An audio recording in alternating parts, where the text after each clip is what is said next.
ಜೈ ರಾಮಕೃಷ್ಣ. ನಮಸ್ತೆ. ಯುಗಾವತಾರ ಶ್ರೀರಾಮಕೃಷ್ಣ ಗ್ರಂಥಾಧ್ಯಯನಕ್ಕೆ ತಮ್ಮೆಲ್ಲರಿಗೂ ಸ್ವಾಗತ. ಅಧ್ಯಾಯ 50 ಅವತಾರ ಪುರುಷ. ದಕ್ಷಿಣೇಶ್ವರಕ್ಕೆ ಭೈರವಿ ಬ್ರಾಹ್ಮಣಿ ಆಗಮನ ಶ್ರೀರಾಮಕೃಷ್ಣರ ಜೀವನದಲ್ಲಿ 2 ದೃಷ್ಟಿಗಳಿಂದ ಮಹತ್ವಪೂರ್ಣ.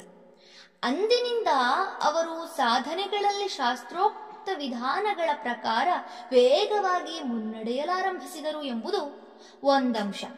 ಇದರೊಂದಿಗೆ ಅವರ ಜೀವನೋದ್ದೇಶಕ್ಕೆ ಮಹತ್ವಪೂರ್ಣದ್ದಾದ ಗುರುಭಾವವೂ ಅವರಲ್ಲಿ ವಿಶೇಷವಾಗಿ ಕಾಣಿಸಿಕೊಳ್ಳತೊಡಗಿದ್ದು ಮತ್ತೊಂದು. ಭೈರವಿ ಬ್ರಾಹ್ಮಣಿ ಬರುವುದಕ್ಕೆ ಮೊದಲು ಶ್ರೀರಾಮಕೃಷ್ಣರ ಉತ್ಕಟ ದೈವ ಭಕ್ತಿಯನ್ನೂ ವ್ಯಾಕುಲತೆಯನ್ನೂ ಕಂಡ ಜನ ಅದನ್ನು ಯಾವುದೋ ರೋಗ ಎಂದು ಪರಿಗಣಿಸಿದ್ದು ಮತ್ತು ಅವರ ಶುಶ್ರೂಷೆಗಾಗಿ ಮಥುರ ಬಾಬು ವೈದ್ಯರನ್ನು ನೇಮಿಸಿದ್ದು ಇವುಗಳನ್ನು ಈ ಹಿಂದೆಯೇ ನೋಡಿದರು. ಏತನ್ಮಧ್ಯೆ ಪೂರ್ವ ಬಂಗಾಳದ ಒಬ್ಬ ವೈದ್ಯ ಸಾಧಕನು ಶ್ರೀರಾಮಕೃಷ್ಣರನ್ನು ಪರೀಕ್ಷಿಸಿ ಅವರ ದೈಹಿಕ ತೊಂದರೆಗಳಿಗೆ ಆಧ್ಯಾತ್ಮಿಕ ಸಾಧನೆಗಳೇ ಕಾರಣವೆಂದು ತಿಳಿಸಿದಾಗ ಯಾರೂ ಅವನ ಮಾತಿಗೆ ಬೆಲೆ ಕೊಡದಿದ್ದುದನ್ನೂ ನೋಡಿದೆವು. ಆದರೆ ಭಕ್ತಿಶಾಸ್ತ್ರಗಳಲ್ಲಿ ಪಾರಂಗತಳಾದ ಬ್ರಾಹ್ಮಣಿಗೆ ಮಾತ್ರ ವಿಷಯವೇನೆಂದು ಚೆನ್ನಾಗಿ ಅರ್ಥವಾಯಿತು. ಶ್ರೀರಾಮಕೃಷ್ಣರ ದೇಹಸ್ಥಿತಿಯಲ್ಲಿನ ಬದಲಾವಣೆಗಳನ್ನೆಲ್ಲ ಅವರಲ್ಲುಂಟಾಗಿದ್ದ ಅಪೂರ್ವ ಭಗವತ್ ಪ್ರೇಮದ ಪರಿಣಾಮವಲ್ಲದೆ ಬೇರೆ ಅಲ್ಲ ಎಂದು ಅವಳು ಸಾರುತ್ತಾ ಬಂದಳು. ಅಷ್ಟೇ ಅಲ್ಲ, ಶ್ರೀರಾಮಕೃಷ್ಣರು ಸಾಕ್ಷಾತ್ ಅವತಾರ ಪುರುಷ ಎಂದು ಘೋಷಿಸಿದಳು. ಆದರೆ ಇದು ಮಥುರನ ಕಿವಿಗೆ ಬಿದ್ದಾಗ ಅವನು ಇದೆಲ್ಲ ಹಾಸ್ಯಾಸ್ಪದ ಎಂದು ನಕ್ಕು ಬಿಟ್ಟ. ಭೈರವಿ ಬ್ರಾಹ್ಮಣಿ ಇದರಿಂದ ನಿರುತ್ಸಾಹಿತಳಾಗಲೂ ಇಲ್ಲ, ತನ್ನ ಮಾತನ್ನು ಹಿಂದೆಗೆದುಕೊಳ್ಳಲೂ ಇಲ್ಲ.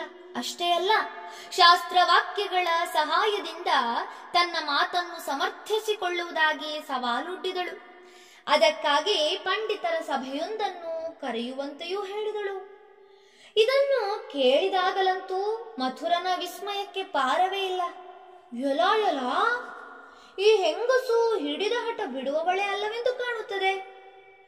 ಈಗ ನೋಡಿದರೆ ಎಲ್ಲಿಯವರೆಗೂ ಸಿದ್ಧ ಇವಳು ಎಂದುಕೊಂಡ. ಆದರೆ ಮಥುರನಿಗೆ ಅವಳ ಮಾತಿನಲ್ಲಿ ನಂಬಿಕೆಯೇನು ಬಂದಿರಲಿಲ್ಲ. ತಮ್ಮ ಕಣ್ಣೆದುರಿಗೆ ಬೆಳೆದ ಒಬ್ಬ ವ್ಯಕ್ತಿಯನ್ನು ಅವತಾರನೆಂದರೆ ಯಾರಿಗೆ ತಾನೇ ನಂಬಿಕೆ ಹುಟ್ಟಿತ್ತು? ಅಲ್ಲದೆ ಈ ಬ್ರಾಹ್ಮಣಿಯಾದರೂ ಯಾರು? ಯಾರಿಗೂ ಅವಳ ಪೂರ್ವಾಪರ ತಿಳಿಯದು. ಜನರ ಪಾಲಿಗೆ ಅವಳೊಬ್ಬಳು ಭಿಕ್ಷಾನ್ನದ ಮೇಲೆ ಜೀವಿಸುವ ಅನಾಮಧೇಯ ಹೆಂಗಸು ಅಷ್ಟೇ. ಆದ್ದರಿಂದ ಮಥುರ ಆ ವಿಷಯವನ್ನು ಅಲ್ಲಿಗೆ ಬಿಟ್ಟು ಬಿಡುತ್ತಿದ್ದನೋ ಏನೋ. ಆದರೆ ಈ ಮಧ್ಯೆ ಶ್ರೀರಾಮಕೃಷ್ಣರಿಗೆ ಆ ಬಗ್ಗೆ ಕುತೂಹಲ ಹುಟ್ಟಿತ್ತು. ಬ್ರಾಹ್ಮಣಿಯ ಮಾತಿಗೆ ಶಾಸ್ತ್ರವೇತ್ತರು ಪಂಡಿತರು ಏನು ಹೇಳಿಯಾರು? ಅವರ ನಡುವೆ ಎಂತಹ ವಾದ ನಡೆದೀತು ಎಂದು ನೋಡುವ ಬಾಲ ಸಹಜ ಕುತೂಹಲ. ಆದ್ದರಿಂದ ಅವರು ಮಥುರನನ್ನು ನೋಡು ಬ್ರಾಹ್ಮಣಿ ಹೇಳುವುದನ್ನು ಪರೀಕ್ಷೆ ಮಾಡಲೇಬೇಕು.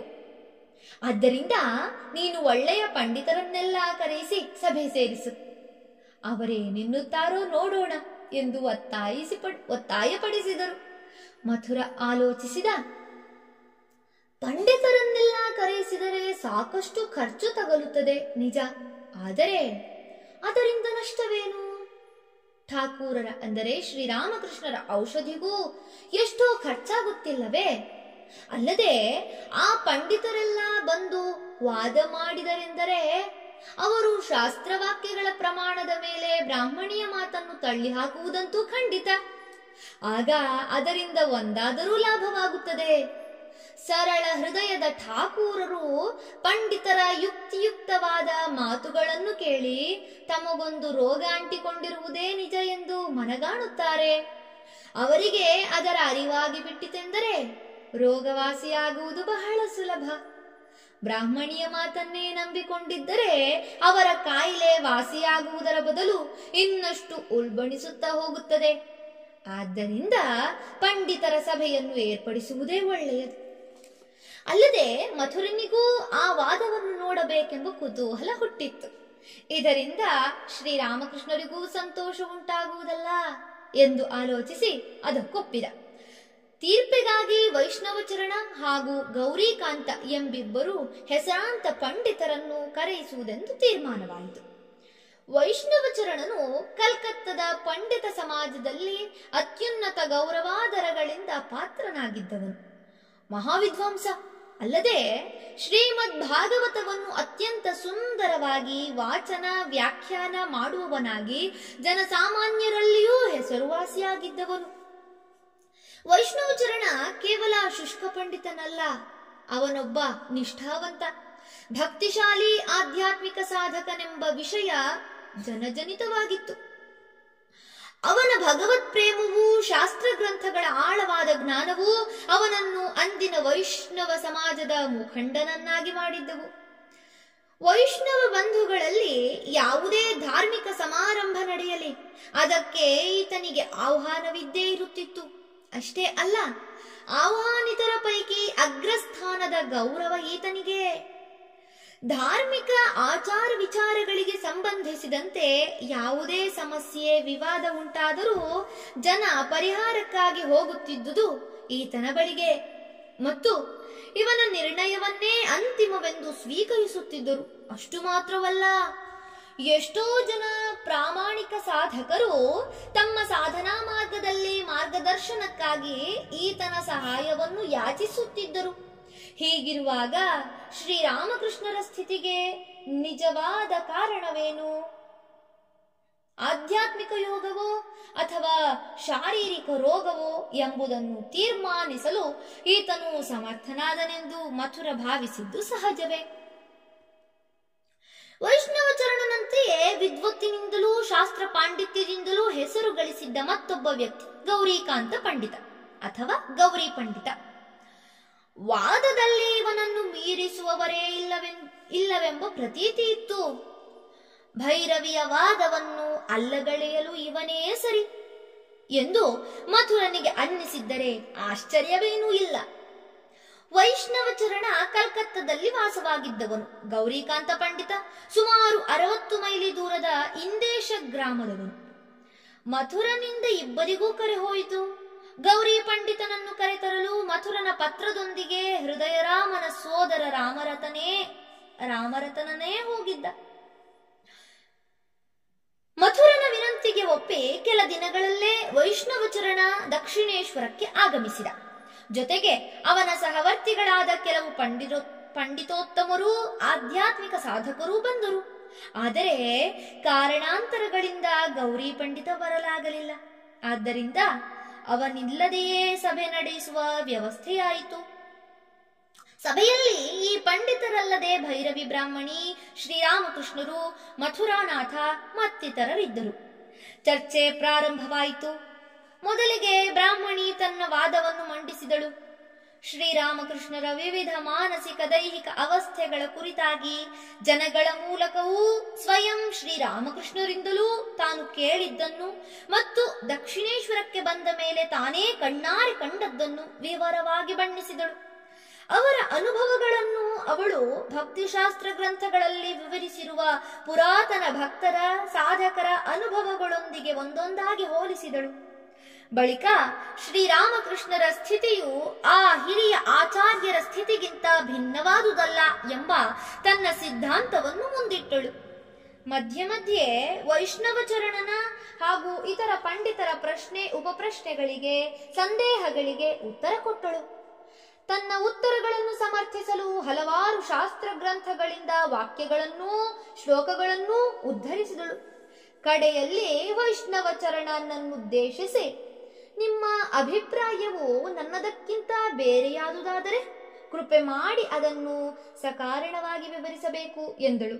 ಹೀಗೆ ಬ್ರಾಹ್ಮಣಿ ಅಭಿಮಾನಿಯಾದ ತಾಯಿ ತನ್ನ ಹೆಮ್ಮೆಯ ಮಗುವಿನ ಸಮರ್ಥನೆಗೆ ನಿಲ್ಲುವ ರೀತಿಯಲ್ಲಿ ಯಾವುದೋ ದೈವೀ ಶಕ್ತಿಯಿಂದ ಪ್ರೇರಿತಳಾದವಳಂತೆ ಶ್ರೀರಾಮಕೃಷ್ಣರ ಸಮರ್ಥನೆಗೆ ನಿಂತಳು.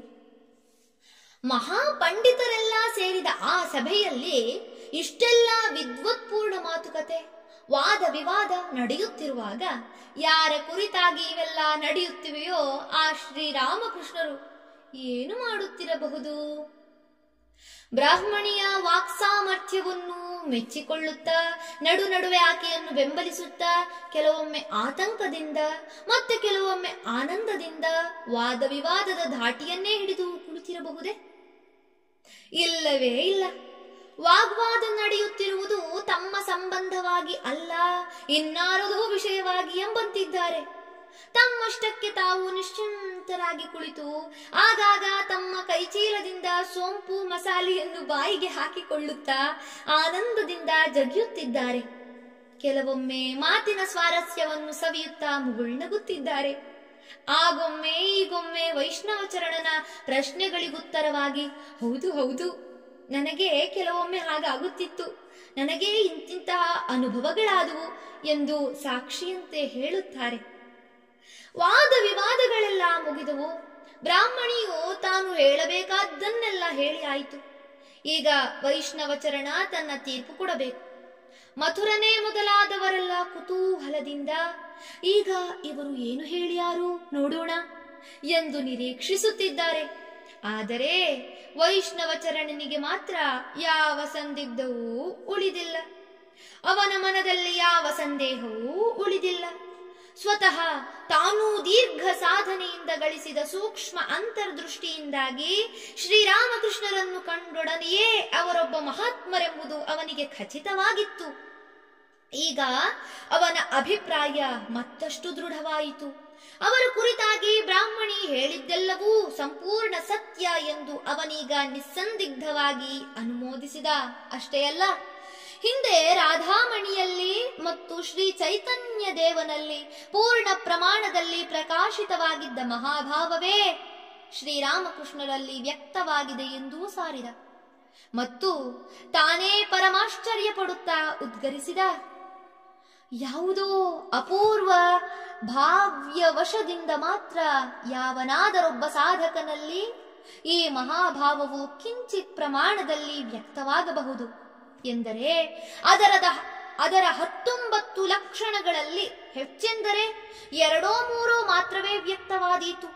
ಶಾಸ್ತ್ರಗಳ ಪ್ರಕಾರ ಜೀವಾತ್ಮನ ಶರೀರವು ಅವುಗಳೆಲ್ಲದರ ಅಪಾರ ವೇಗವನ್ನು ಭರಿಸಲು ಹಿಂದೆಂದೂ ಸಮರ್ಥವಾಗಿಲ್ಲ, ಮುಂದೆಂದೂ ಸಮರ್ಥವಾಗದು.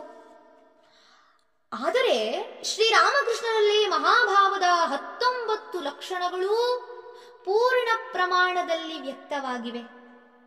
ಇವರು ಅವತಾರ ಪುರುಷರೇ ಸರಿ. ವೈಷ್ಣವಚರಣನ ಮಾತುಗಳನ್ನು ಕೇಳಿ ಮಥುರನೂ ಇನ್ನಿತರರೂ ದಂಗು ಬಡಿದಂತಾದರು. ತನ್ನ ಮಾತಿಗೆ ಯೋಗ್ಯ ವ್ಯಕ್ತಿಯಿಂದ ಸಮರ್ಥನೆ ದೊರೆತದ್ದರಿಂದ ಭೈರವಿ ಬ್ರಾಹ್ಮಣಿಗೆ ಸಹಜವಾಗಿಯೇ ಬಹಳ ಸಂತೋಷವಾಗಿ ಬಿಟ್ಟಿತು. ಸ್ವತಃ ಶ್ರೀರಾಮಕೃಷ್ಣರಿಗೂ ಆಶ್ಚರ್ಯ, ಸಂತೋಷ. ಆದರೆ ತಮಗೆ ಅವತಾರ ಪುರುಷನ ಪಟ್ಟ ಗಿಟ್ಟಿತಲ್ಲ ಎಂಬ ಹೆಮ್ಮೆಯಿಂದಲ್ಲ. ಮಥುರನ ಬಳಿಗೆ ಹೋಗಿ ಬಾಲಕನಂತೆ ಹಿಗ್ಗಿನಿಂದ ನುಡಿದರು. ಏನೆಲ್ಲ ಹೇಳಿಬಿಟ್ಟರು ಅವರು. ಸದ್ಯ ಏನಾದರಾಗಲಿ, ಹುಚ್ಚಂತೂ ಅಲ್ಲ ಎಂದಾಯಿತಲ್ಲ, ಅಷ್ಟೇ ಸಾಕು. ವೈಷ್ಣವಚರಣನು ಶ್ರೀರಾಮಕೃಷ್ಣರನ್ನು ಅವತಾರ ಪುರುಷರೆಂದು ಸಾರಿದ್ದು ಕೇವಲ ಉಪಚಾರಕ್ಕಲ್ಲ, ಅಥವಾ ಯಾವ ಮುಲಾಜಿಗೂ ಒಳಗಾಗಿಯೂ ಅಲ್ಲ. ಅದು ಅವನ ಅತ್ಯಂತ ಪ್ರಾಮಾಣಿಕ ಭಾವನೆ. ಅವನಂತಹ ಪ್ರಕಾಂಡ ಪಂಡಿತ, ಪ್ರಭಾವಶಾಲಿ ವ್ಯಕ್ತಿ ಯಾರಿಗೆ ತಾನೇ ಅಂಜಿ ನಡೆಯಬೇಕಾಗಿದೆ? ಅವನು ತನ್ನ ಅಪಾರ ಪಾಂಡಿತ್ಯ ಜ್ಞಾನದೊಂದಿಗೆ ಆಧ್ಯಾತ್ಮಿಕ ಸಾಧನಾ ಬಲದಿಂದ ಶ್ರೀರಾಮಕೃಷ್ಣರ ದಿವ್ಯತೆಯನ್ನು ಕಂಡುಕೊಳ್ಳಲು ಸಮರ್ಥನಾದ. ತತ್ಪರಿಣಾಮವಾಗಿ ಅವರನ್ನು ಪರಮ ಭಕ್ತಿಯಿಂದ ಕಾಣತೊಡಗಿದ.